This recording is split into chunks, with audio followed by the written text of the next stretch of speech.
चलो तो तुम्हारी अजमतों की तरफ किसी माँ का लाल भी तक नहीं सकता है, इसलिए कि हमारी परवरिश तस्लीमा नसरीन के किरदार से नहीं हुई है, हमारी परवरिश सैयदा खातून जन्नत बेशक सुभान अल्लाह। बेटियों की परवरिश सैयदा ज़ैनब के किरदार से हुई है। हमारे बेटियों में सब्र का जाम सैयदा सकीना के पिलाया गया है। मगर अफसोस सद अफसोस, मेरी बेटियां मोहब्बत और इश्क के ढकोसले में फंसकर अपने ईमान का सौदा करती है, फिर अपने जान से हाथ धो बैठती है। वो कौमी मुस्लिम की शहजादियों, एक पैगाम लेकर के जाओ, जब दुनिया तेरी आबरू की तरफ बिना जायज देखने की कोशिश करे, तब पलट कर उन जालिमों की आंखों में आंखें डाल कर कह देना, तुमने गलत कौम की बेटियों से पंगा ले लिया। मैं उस कौम से रिश्ता नहीं रखती हूँ जहाँ जिस्मों को बेच करके रिश्तों का तमाशा बनाया जाता हो।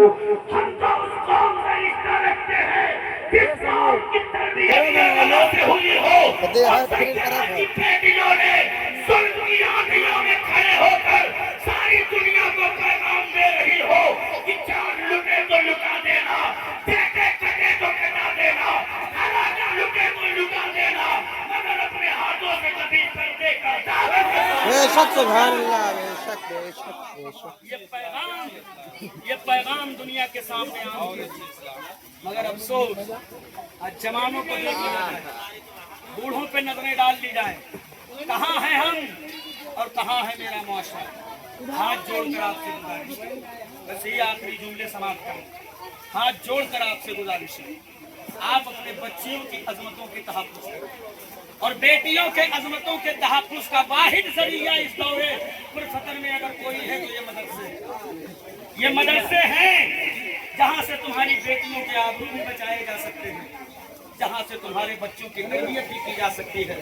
और आलिमों के चेहरों में डाकू देखना बंद करो मौलवियों को डकैत देख मानना, इसलिए कि ये वही उलमा हैं, यही वो चेहरे हैं जो तुम्हारी औलादों को शराब पीते हुए नालियों में लोगों से उठाकर मस्जिदों में जो है मुसल्ले को लाकर खड़ा करने का के चेहरों में कायद देखो, रहनुमा देखो। जिस दिन से हमने इनके चेहरों में अपना कायद खो दिया है, उस दिन से हम तबाही के दलदल में फंस गए हैं और फंसते जा रहे हैं।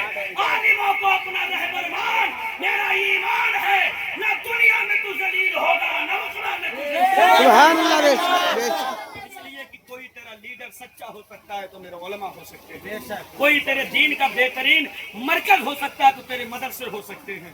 मदरसों को मजबूत कीजिए और फिर जो है मैं कहता हूँ लाखों की टाइल्स मस्जिदों में लगाने से बेहतर है मदरसों के मतबक को मजबूत किया जाए। बेशक। इसलिए कि जब मदरसे नहीं होंगे तो मस्जिद बनाने वाले कहाँ से पैदा होंगे। पहले मदरसे मजबूत करो, मदरसे ही से मस्जिद बनाने वाले पैदा किए जाते हैं। जब मदरसे मजबूत होंगे तो मस्जिदें अपने आप मजबूत होंगी। बेशक बेशक। ऐसी बात में लगाना पहले आलिमों की तनख्वाहें मजबूत करो, टाइल्स बाद में लगाना पहले आलिमों की तनख्वाहें मजबूत करो। दुनिया की तमाम इंतजाम मस्जिदों में बाद में करना, मैं अल्लाह ने दिया है खूब करो, मैं उसका मुनकिर नहीं हूँ, गलत दिशा मत दे देना, लेकिन मेरे कहने का मतलब है पहले आलिम को खुश करो। जब मुसल्ले पे खड़ा होने वाला इमाम खुश होगा, इधर इमाम मुस्कुराएगा, उधर कायनात का दूल्हा सुभान अल्लाह। बेशक। मेरे अजीज, आप अपने बच्चों की कदर करें, अपने बच्चों को मदरसों की तरफ रग़बत दिलाएं, आलिमों से मोहब्बत करें। अल्लाह तबारक ताला की बारगाह में दुआ फिर इंशाल्लाह आपने कभी मौका दिया, माहौल अच्छा रहा तो इंशाल्लाह गुफ्तगू की जाएगी। आपकी मोहब्बतें आप तक खड़े हैं, वरना मैंने बहुत जलसे किए हैं, लोग चले जाते हैं। 4 बूंदें क्या गिरती हैं, बूंदों की जमीन पर बाद में आते हैं, वो पहले बिस्तर पर दुआ करता हूँ अल्लाह इनके हौसलों को सलामत। मैं दुआ करता हूँ अल्लाह इन्हें हज़रत अली असगर की शहादत का जज्बा, दुआ करता हूँ अल्लाह ताला इन्हें मसलके आला हजरत पर कायम व दायम रखे।